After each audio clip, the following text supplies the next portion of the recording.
Paz do Senhor, irmãos. Vamos ficar de pé agora para a gente ler a palavra de Deus? Mateus, capítulo 11, verso 5. Apenas o verso 5. Diz assim: os cegos veem, os coxos andam, os leprosos são purificados, os surdos ouvem, os mortos são ressuscitados, e aos pobres está sendo pregado o Evangelho. Amém? Vamos orar? Nesse momento, peça a Deus para falar contigo, para falar o seu coração. Fala: Senhor, eu estou aqui te cultuando, estou aqui te adorando, te louvando, mas nessa hora eu gostaria que o Senhor falasse ao meu coração. Tudo que nós já fizemos aqui é importante, mas se Deus falar ao seu coração, se Deus queimar o seu coração com a palavra, será maravilhoso. Amém? Então busque isso agora. Fale qualquer coisa para Deus aí. Pai querido, em nome de Jesus, nós te agradecemos, ó Deus, por estarmos aqui, e te agradecemos porque o Senhor fala conosco, porque o Senhor tem sido tão misericordioso a ponto de nos trazer revelação, ó Deus, da tua palavra, entendimento daquilo que o Senhor quer para nós. Agora, ó Deus, nós abrimos o coração para que o Senhor venha falar conosco. Estamos desejosos de ouvir a tua voz. Em nome de Jesus, amém. Amém, irmãos? Podem sentar. Nós vamos fazer uma dinâmica aqui só para que a gente possa gravar melhor esse texto. Eu vou falar uma palavra e os irmãos vão completar ou complementar. Amém? Prontos aí? Então vamos lá. É a palavra do texto, tá? Os cegos, os coxos, os leprosos, os surdos, os mortos, aos pobres. Amém? Muito bem, foram muito bem. Decoraram, não foi? Tiveram ajuda, né? Irmãos, esse versículo extremamente interessante, foi Jesus quem falou. Mas aconteceu assim. Vou contar um pouquinho da história para que os irmãos possam se situar. João Batista, ele estava batizando e pregando na Judéia. Jesus não morava originalmente na Judéia, ele morava na Galileia. Imagine como se fosse um outro município, né? Ou um outro estado, assim.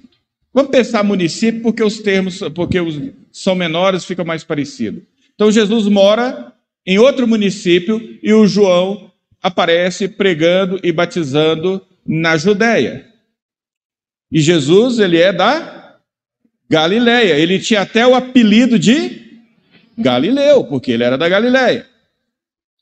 Mas nesse tempo em que João começa a pregar e batizar, Jesus sai lá da Galileia e vem para Judéia para ser batizado por João. E ele foi batizado por João. E foi um momento assim grandioso, porque quando Jesus foi batizado e ele saiu das águas, o Espírito Santo apareceu na forma de uma pomba sobre ele, e ouviu-se a voz de Deus que dizia: este é o meu filho amado em quem me comprazo. Foi uma manifestação da Trindade, porque ali nós tínhamos o Filho, o Espírito Santo e o Pai falando. Foi tremendo. João, quando ele viu Jesus caminhando, ele diz aos seus discípulos: este é o Cordeiro de Deus que tira o pecado do mundo. João conhecia Jesus. Jesus não era estranho para João, tanto que eles eram primos, né? Eles se conheciam desde o ventre. Maria, quando ela vai visitar Isabel, porque soubera que Isabel estava grávida, e ao chegar na casa de Isabel, o João se mexeu dentro da barriga de Maria. Aliás, de Isabel. não é? Porque estava na presença de Jesus, que era feto ainda nesse momento. Então, Jesus não era um desconhecido para João. E Jesus, consequentemente, também conhecia João. Só que depois que Jesus foi batizado, Jesus ainda permanece algum tempo lá na Judéia. E aí o João foi preso. O rei mandou prender João e ele foi encarcerado. Ao saber disso, Jesus, ele volta para Galiléia. Ele voltou lá para a sua terra, né? E lá na sua terra ele começa o seu ministério. Ele começa a pregar uma mensagem, inclusive, bem parecida, usando muitas palavras do próprio João, porque ele dizia: arrependei-vos, porque é chegado o reino de Deus.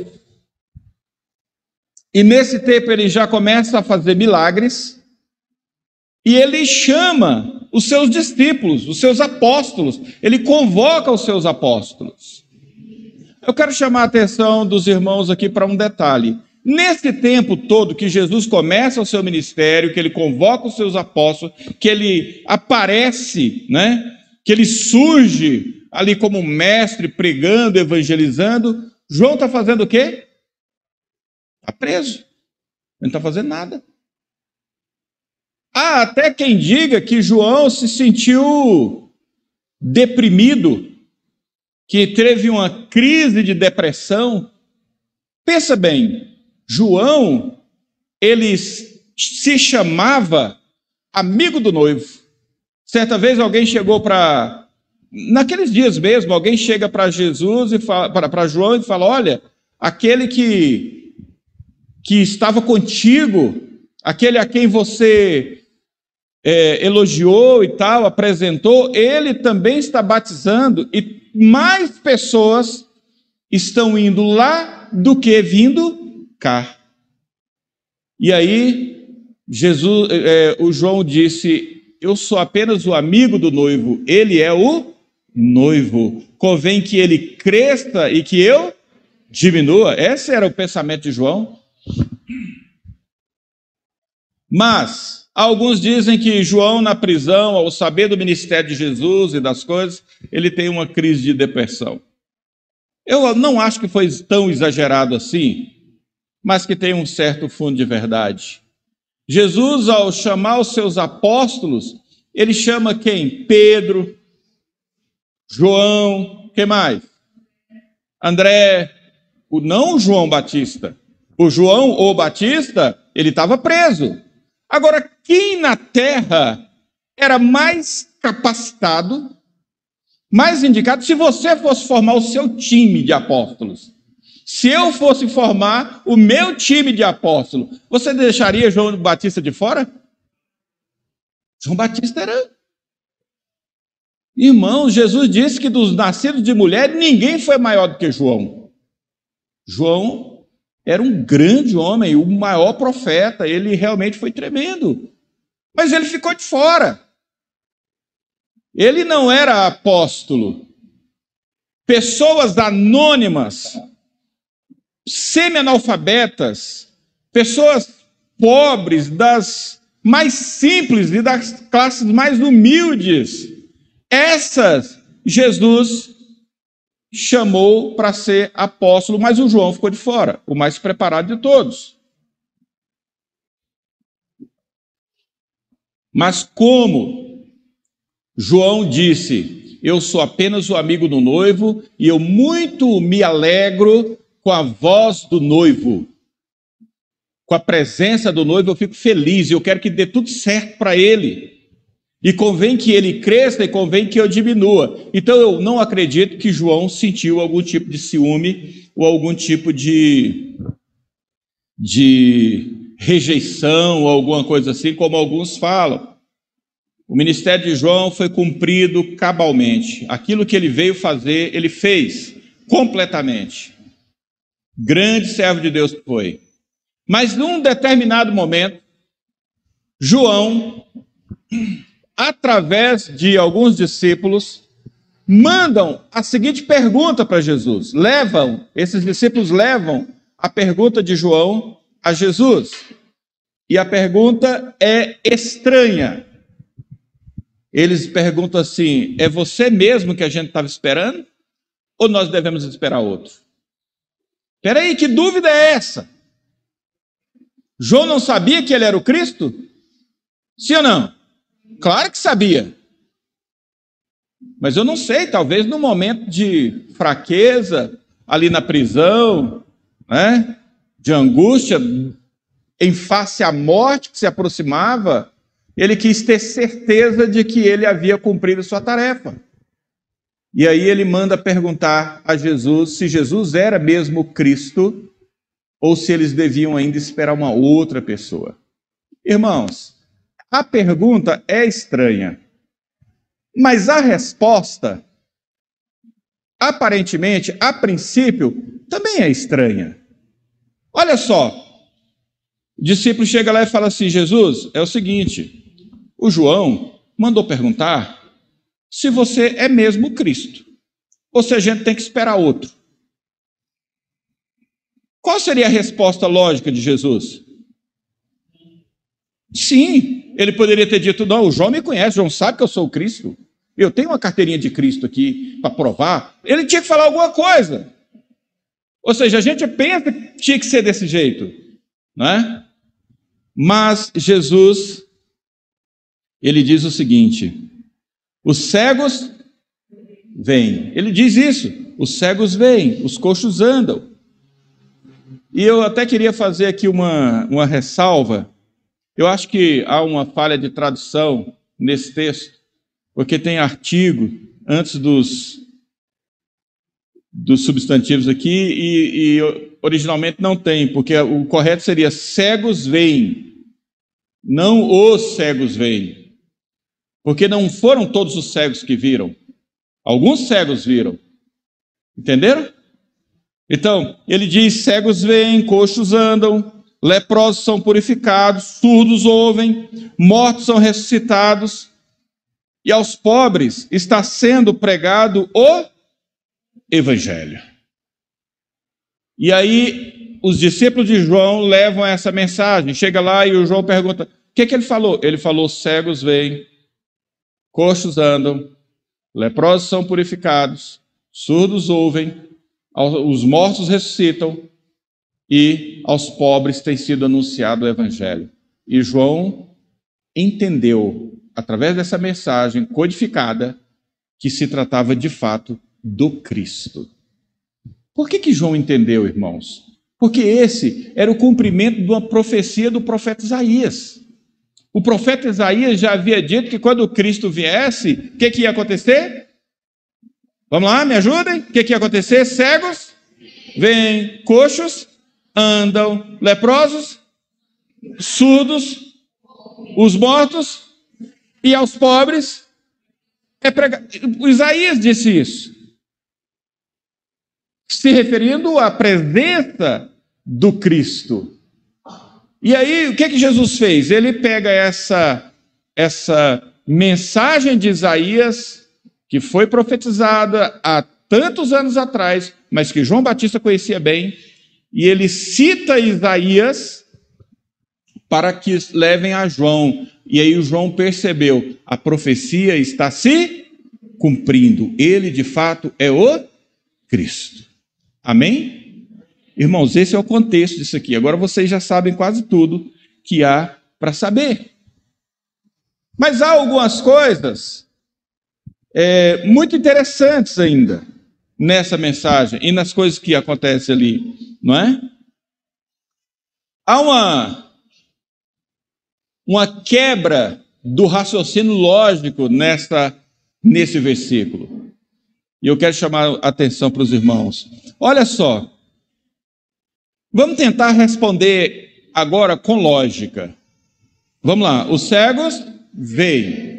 Percebe que há aqui um antagonismo, aqui há uma coisa contraditória, porque naturalmente quem é cego não vê, não é?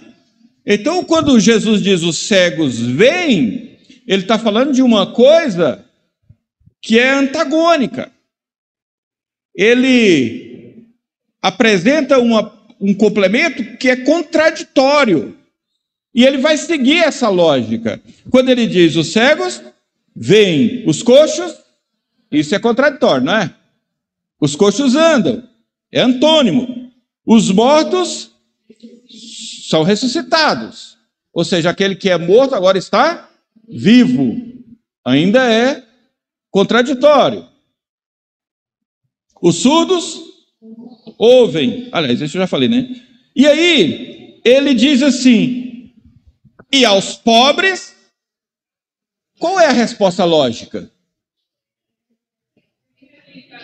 Se você segue a lógica do versículo, qual que é a resposta correta, o complemento correto?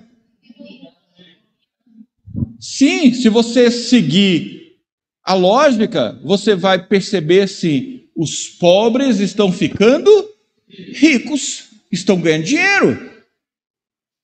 Isso seria o lógico. Mas ele apresenta um outro valor, ele diz aos pobres está sendo anunciado o Evangelho. Aos pobres está sendo anunciado o Evangelho. Então nós podemos entender que a mensagem do Evangelho é contrária, é antagônica, ela é o oposto de pobreza. De pobreza. E aqui nós precisamos entender uma outra coisa ainda. Quando ele fala isso, a gente entende, então, irmãos, que Jesus não está falando apenas de um efeito físico. Estava acontecendo fisicamente essas coisas, de fato? Naturalmente essas coisas? Sim. Existiam pobres pobres não, existiam cegos que estavam enxergando? Mortos haviam sido ressuscitados? De verdade? Paralíticos foram curados? Leprosos foram purificados? Sim. Fisicamente, materialmente, essas coisas estavam acontecendo. Porém, irmãos, essa mensagem, ela não é apenas de aspecto físico, mas ela tem um aspecto espiritual também. Não é só fisicamente. O efeito do Cristo na vida das pessoas não causa apenas um efeito aparente. Não causa apenas um efeito físico. Não causa apenas uma mudança exterior. Não causa apenas a superação de limites. Mas, principalmente, essas coisas acontecem por causa do efeito espiritual do Cristo na vida de qualquer pessoa. Amém? Você já tem o Cristo na sua vida? Você já recebeu o Cristo no seu coração? Interessante que na semana passada, na semana anterior, nós falamos sobre o efeito do Evangelho numa cidade. Que ao Evangelho chegar naquela cidade, causou uma verdadeira transformação ali no cenário daquela cidade, né? Mas hoje eu estou falando da chegada do Cristo na vida de qualquer pessoa. A chegada do Cristo na vida de qualquer pessoa, a chegada de Jesus na vida de qualquer pessoa, o encontro e a entrega de qualquer pessoa a Cristo, há de causar uma grande transformação. Os cegos veem. Um determinado homem, ele se aproxima de Jesus e Jesus pergunta: o que você quer? Ele disse: eu quero ver. Eu quero ver. E aí Jesus disse: então veja. E aquele homem passou a enxergar, ele passou a ver. O texto diz que aquele homem, ele costumava pedir esmolas na beira da estrada. Ele era cego, então ele ficava ali à beira da estrada pedindo esmola. O encontro com o Cristo na vida dele, você acha que causou alguma transformação? Completamente, porque agora ele não era mais o cego. Houve essa mudança, e essa foi uma mudança física. Mas não só física, houve desdobramentos também. Mas eu quero nesse momento falar sobre essa transformação física. Um certo homem, Jesus vai caminhando, esse homem é leproso, e ele caminha em direção a Jesus e se apresenta, e aí Jesus chega perto dele e fala: o que você quer? E ele diz o quê? Eu quero ser limpo. E aí Jesus colocou a mão dele, aliás, aquele homem disse: se tu quiseres, tu podes me purificar. E Jesus disse: eu quero. Encostou a mão nele e ele ficou curado. Irmãos, aquele homem era um leproso. Ter lepra naquela época era pior do que ter Covid. Ninguém queria ficar perto. Era um rejeitado. O leproso era apartado da sua família, da sociedade, e ele ia morar em uma comunidade de leprosos. E eles nem podiam chegar perto das outras pessoas. Mas agora aquele homem não era mais um leproso, aquele homem estava limpo. E isso, irmãos, causou uma transformação na vida daquele homem. E a todos, vou citar um último, não é? A pastora Conceição, no domingo passado, ela pregou sobre, ela citou na pregação dela, sobre um homem que foi descido do telhado por alguns amigos, porque esse homem era paralítico, né? E aí os amigos amarraram a cama dele, desceram do telhado, porque eles não conseguiram entrar.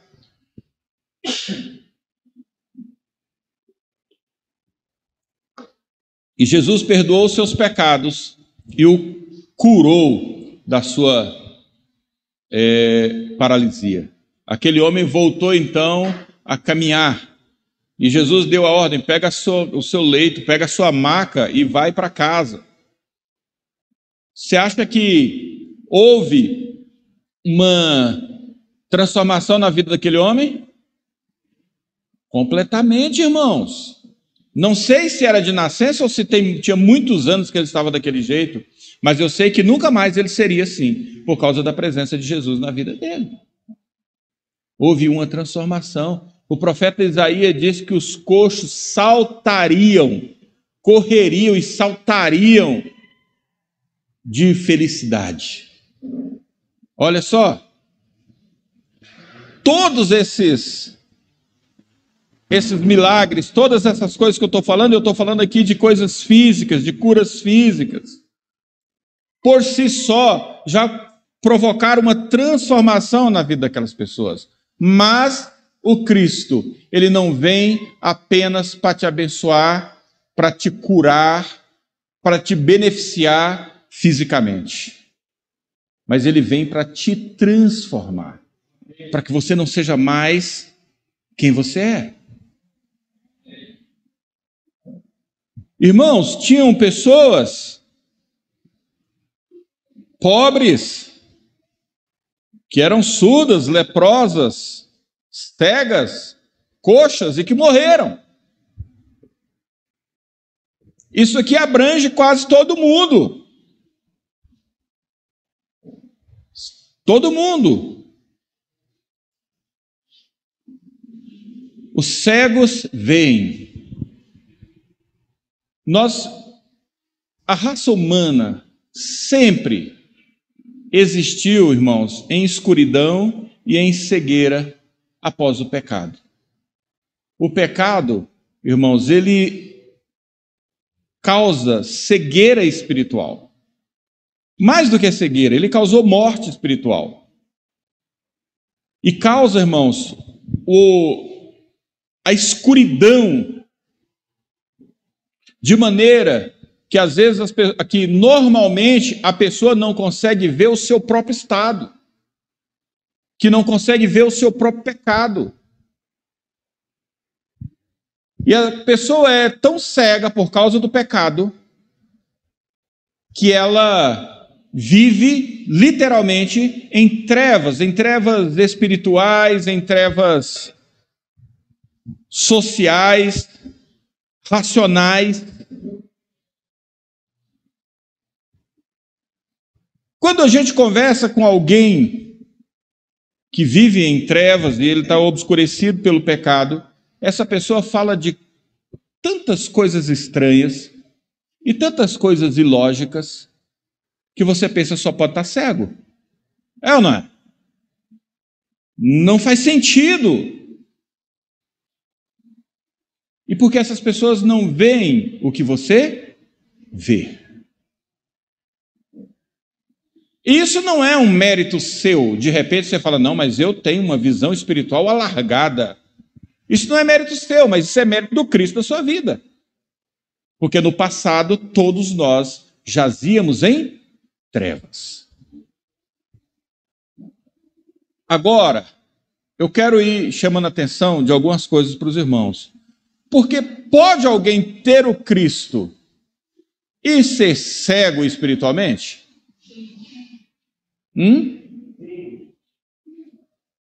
Não.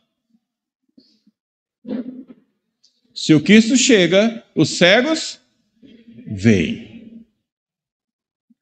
Bom, mas se alguém chegou, se alguém que está na igreja levantou a mão, veio na frente, batizou, fez CMC, está na célula, mas ainda continua cego, o que acontece com essa pessoa?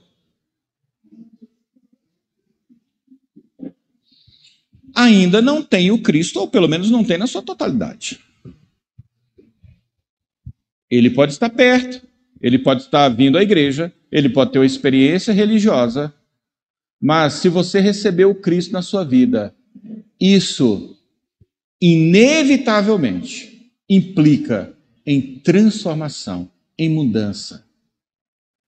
Ninguém que seguiu o Cristo, ninguém que recebeu o Cristo, ou ninguém que se entregou ao Cristo, continuou sendo a mesma pessoa que era. Porque Cristo tem um efeito transformador. Sobre si mesmo ele disse, eu vim para que tenham vida e a tenham em abundância. Há uma transformação, há uma mudança, irmãos. E nós precisamos pensar, peraí, realmente eu já tive mesmo a minha experiência? Eu já me entreguei, já abri o meu coração, ou eu ainda estou com os olhos escurecidos? Irmãos, os cegos veem porque há uma luz. Agora eles podem olhar para cima também. Agora eles podem ter esperança. Nós vivemos um momento de pandemia, nós convivemos com um vírus mortal.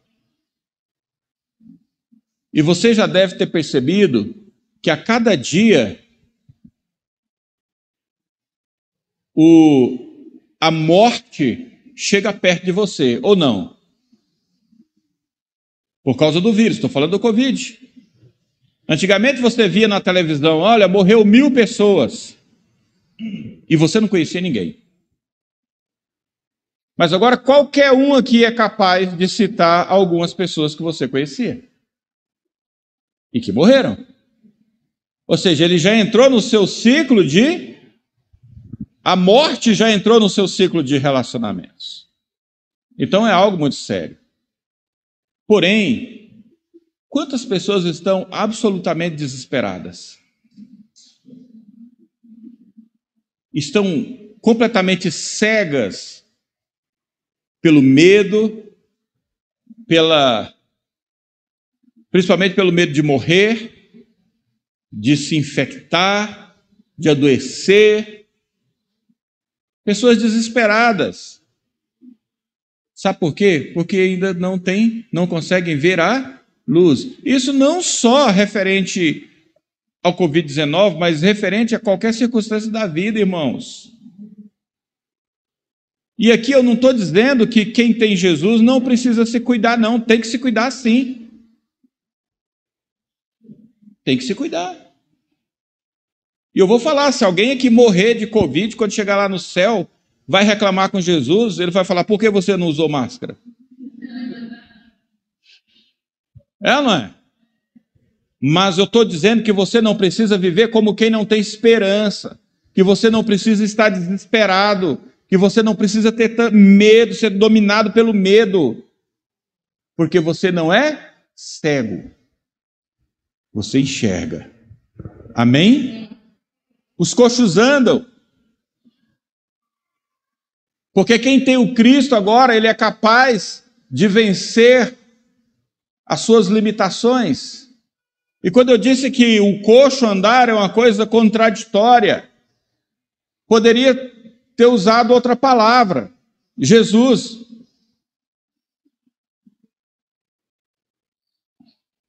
Ele poderia ter dito, um paralítico anda. E, gente, existem paralíticos que andam? Sim ou não? Sim, de repente ele tem uma paralisia na mão. Não é? Ele tem uma mão paralítica, então ele ainda pode andar, não pode? Peguei vocês, né? Ele poderia ser, existe deficientes que andam? Sim ou não? Sim. Mas quando se trata do coxo, afeta a capacidade de andar. Sabe, e o coxo não é necessariamente alguém que não anda de jeito nenhum, mas é pelo menos alguém que anda mal, ou alguém que manca, alguém que tem limitação na sua caminhada. E eu acho interessante também que o texto não diz que ele não é mais coxo, diz que ele anda. E aí a gente entende que ele anda e que se ele é citado como exemplo é porque ele foi curado. Amém? Irmãos, esse coxo foi curado. Ele anda normalmente agora. Não é? Isso fala também da sua limitação. Qual é a sua limitação? Eu tenho falado muito sobre isso, não é? Quem é meu aluno e participa do CMC, de alguma coisa, sabe que eu sempre tenho falado sobre isso. Porque às vezes nós pensamos que nós somos uns coxos e que a gente sempre diz assim, não, eu não consigo, para mim não dá, é alto demais para mim, é longe demais, eu não consigo ir. Quando a gente fala sobre alguém fazer faculdade, às vezes a pessoa fala, pastor, não é para mim não. Coitado de mim, eu não passo de um coxo. Eu não consigo, eu não aprendo, eu sou meio abestado mesmo. As pessoas falam assim. Só que Jesus disse assim, olha, quando Cristo chega, o coxo anda. Presta atenção, tem muita gente aqui que se olhar para trás vai pensar assim, sabe que uma época eu era coxo mesmo? Mas que graças a Deus agora eu já estou quase correndo. Sim ou não, gente? Essa não é a experiência de muita gente que depois que Cristo entrou na sua vida, mudou. Houve uma transformação. Eu quero falar para vocês, sabe, não existe limites que você tinha no passado e que agora vão te impedir de você ser vitorioso naquilo que você é. Se Cristo fizer parte da sua vida, se Cristo for a sua vida, paralítico anda, coxo anda, cego enxerga, amém? Surdo escuta. Mas existe aqueles que são incapazes de andar no caminho da justiça. Coxo. Todo mundo conhece alguém para quem ele já pregou, para quem ele já evangelizou, para quem ele já insistiu. E as pessoas, e esse alguém em algum momento até veio à igreja, até se batizou ou não e tal, e você teve até esperança, e de repente a pessoa caminha por outro caminho. Quem não conhece alguém assim? Coxo. Precisa receber o Cristo na vida dele de verdade, para que seja curado, transformado, para andar o caminho da justiça. Os leprosos são purificados. Irmãos, a lepra é um símbolo, é um tipo do pecado. É um tipo do pecado. A Bíblia diz que os nossos pecados fazem separação entre nós e Deus. Faziam, porque agora não fazem mais. Jesus já pagou por eles. E a lepra já foi purificada e ela já pode ser purificada. O Cristo na vida de alguém, faz com que essa lepra seja curada, que ela deixe de existir, que essa pessoa seja purificada do seu pecado. Por causa do sacrifício de Jesus. A lepra era algo terrível naquela época. Até hoje é, mas naquela época era algo terrível. O pecado é algo terrível. Preste atenção, olhem para mim. O pecado é algo terrível na vida de alguém. Às vezes, irmãos, as pessoas brincam com isso e relativizam. E eles separam como se existisse um momento na vida delas que eles pudessem pecar. Porque é isso que quer fazer naquele momento, porque é isso que agrada naquele momento. Não, essa semana aqui é a semana do pecado. E depois, tudo bem, eu não vou pecar mais, vai passar. Só que o pecado, ele vai te marcar. Ele vai te prender. Ele vai te escravizar. Ele vai se espalhar. Jesus compara o pecado a um pouco de fermento, que se você colocar em uma massa, ele leveda toda a massa. Não só um pouco. Um pecado em qualquer área da sua vida, ele afeta toda a sua vida. Às vezes nós achamos que existe um pecado pequenininho. É pouca coisa. Imagina que a gente sirva aqui um bolo, mas você sabe que esse bolo tem veneno. Você toparia comer só um pedacinho?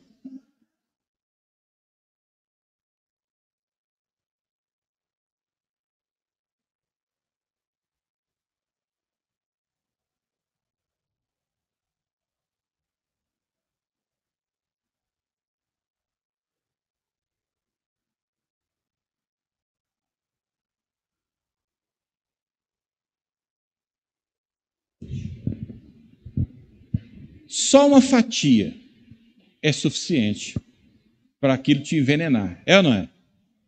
Irmãos, o pecado é do mesmo jeito. O pecado é do mesmo jeito. Um homem casado, ele chega lá no serviço, tem lá uma moça, uma mulher que é colega dele. Ele tem algumas ideias a respeito dela, mas ele não vai muito além. Mas ele troca uns olhares e dá umas piscadinhas para ela. Isso é suficiente para ser pecado? Todo mundo sabe que é. Mas a pessoa pensa assim, não, pelo menos eu não, né? Eu só pecado. Às vezes nós achamos que o pecado é liberado em determinado momento e em determinadas porções. O pecado é a lepra que nos mata, mas o Cristo nos purifica. Amém? Cristo nos purifica. Os surdos ouvem. Certa vez, uma moça, uma mulher, ela confidenciou que há muito tempo, nunca mais, ela havia ouvido a voz de Deus. Que ela não... Chegou um determinado momento em que ela se sentia completamente vazia. Sim, resultado de algumas escolhas que ela havia feito. Mas eu quero falar desse estágio. Quando nós começamos aqui a pregar hoje, e nós oramos, a nossa oração foi para que Deus falasse conosco. É ou não é? Irmãos, não existe nada tão Não fui eu. Não existe nada tão maravilhoso do que você ouvir a voz de Deus. E todo mundo aqui que já ouviu a voz de Deus sabe o quanto é tremendo, o quanto é emocionante. É ou não é? E é terrível você pensar que tem alguém que nunca ouviu a voz de Deus. E alguém nunca ouviu a voz de Deus não é porque Deus não fala, Deus fala o tempo todo. O autor aos Hebreus diz que Deus falou muitas vezes e de muitas maneiras. Então Deus fala o tempo todo. O autor de Romanos diz que Deus fala e tudo que se precisa saber de Deus é manifesto através das coisas que foram criadas. Então Deus fala. Mas apesar disso, nós encontramos pessoas que nunca ouviram a voz de Deus. Mas o Cristo cura os surdos. Amém? Restaura. Existe um aspecto ainda pior. É aquele que ouvia, só que não ouve mais. Ficou surdo agora. Eu quero falar assim, para nós que estamos aqui, e para você que está aí. Tem quanto tempo que você não ouve a voz de Deus, sabendo que é Deus que está falando contigo? Tem quanto tempo que o seu coração não queima por uma palavra de Deus? Seja uma palavra de conforto, seja uma palavra de ânimo, ou seja uma palavra de repreensão. Mas tem quanto tempo que não queima? Tem quanto tempo que você vem à igreja e você senta aqui e você ouve pregações, e você canta músicas, e você fica aqui, você vai embora, exatamente do mesmo jeito que você chegou. E quanto tempo tem que você está exatamente desse jeito? O que aconteceu na sua vida? Para se encontrar hoje uma pessoa vazia, vazia de Deus, vazia do Cristo, que você sabe, por uma questão de consciência, você sabe que o que é certo, você sabe que o Cristo é bom, você sabe que Deus é Deus, você sabe dessas coisas, mas você não sente nada.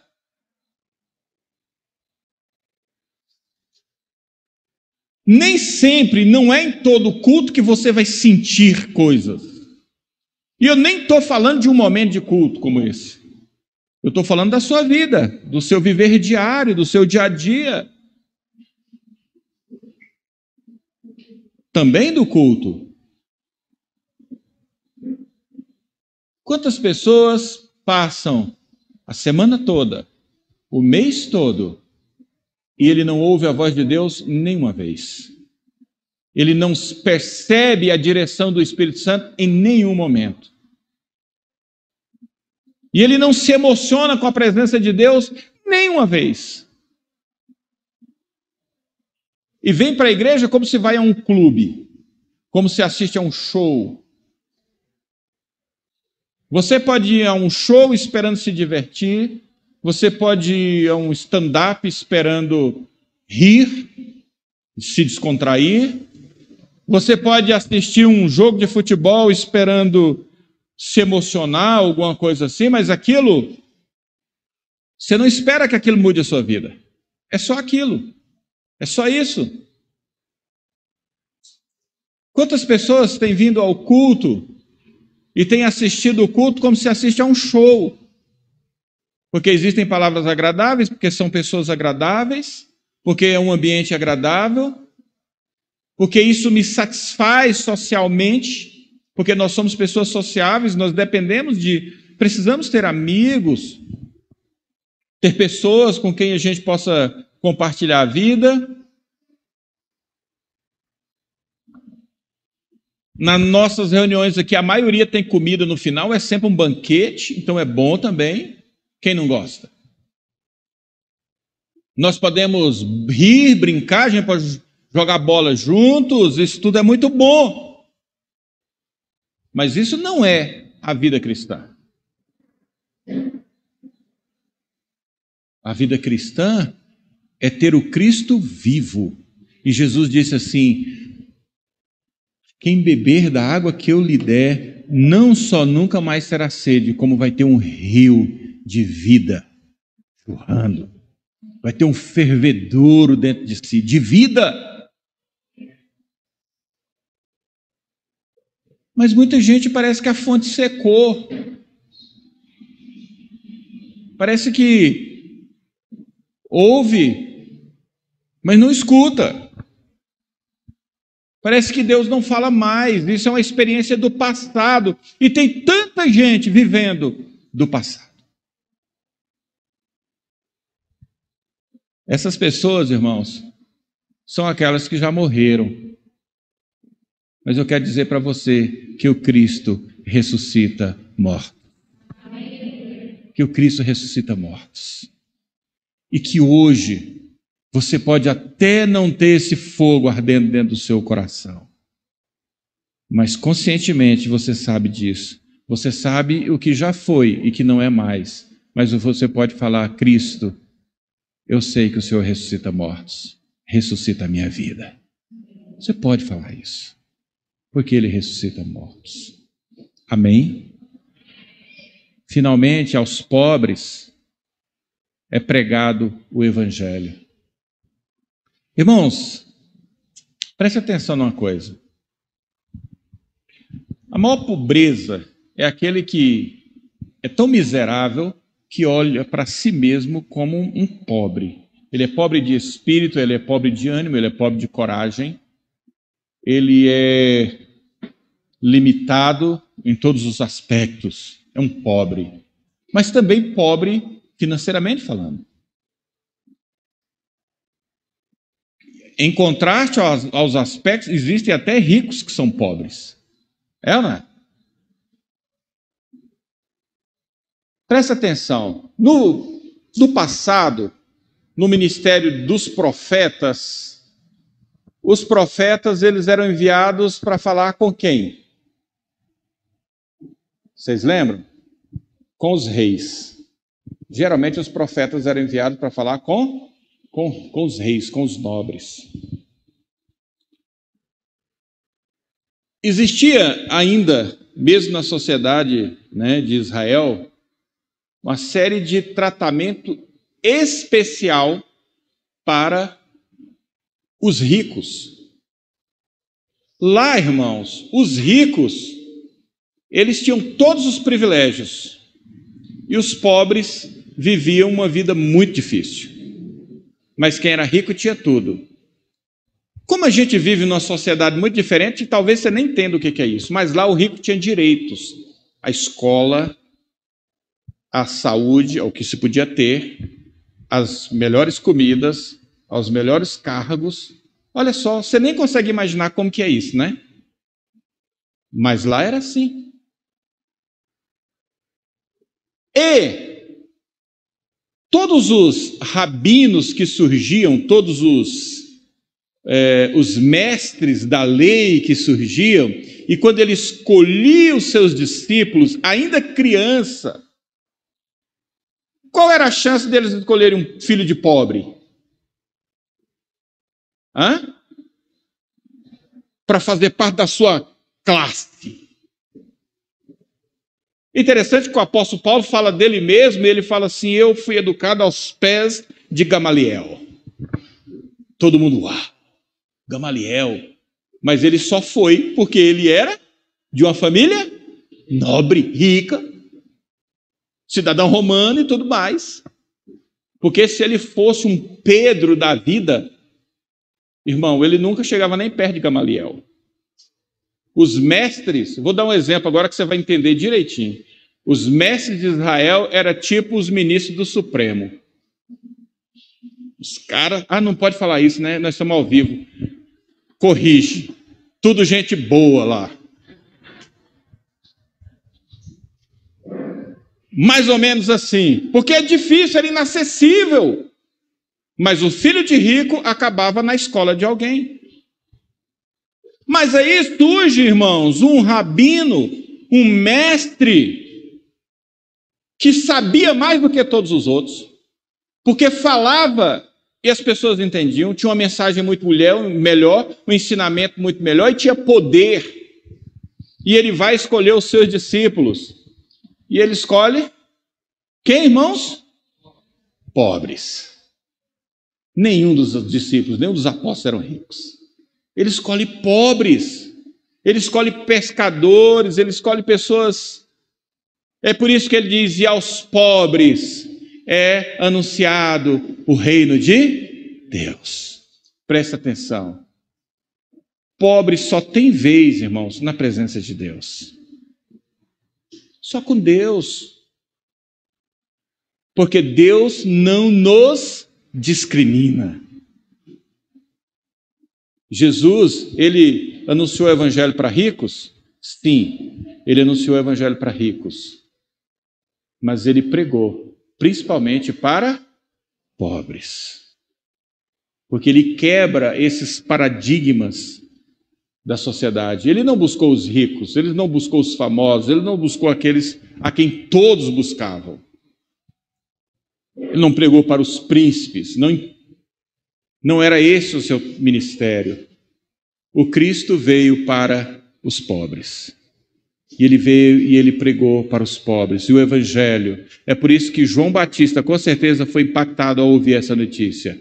O Evangelho está sendo pregado aos pobres. O Evangelho está sendo pregado aos pobres. Esse era um grande diferencial. E eu quero falar para você, o Evangelho é para você. Amém? Essa boa notícia. O Evangelho significa boa notícia. É a boa notícia de que Jesus veio e que ele cura e que ele dá vista aos cegos, que os paralíticos andam, os coxos andam, os mortos são ressuscitados, os leprosos são purificados. Tem esperança para nós. Tem esperança para você. Amém? Vamos ficar de pé, vamos orar?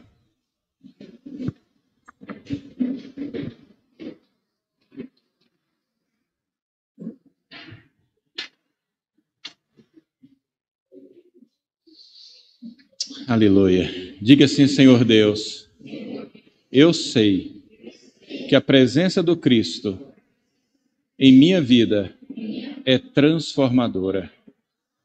E eu me coloco diante do Senhor e eu oro para que a transformação de Jesus venha sobre a minha vida, que o meu coração seja transformado, que a minha deficiência seja curada e que eu possa viver em novidade de vida, em nome de Jesus.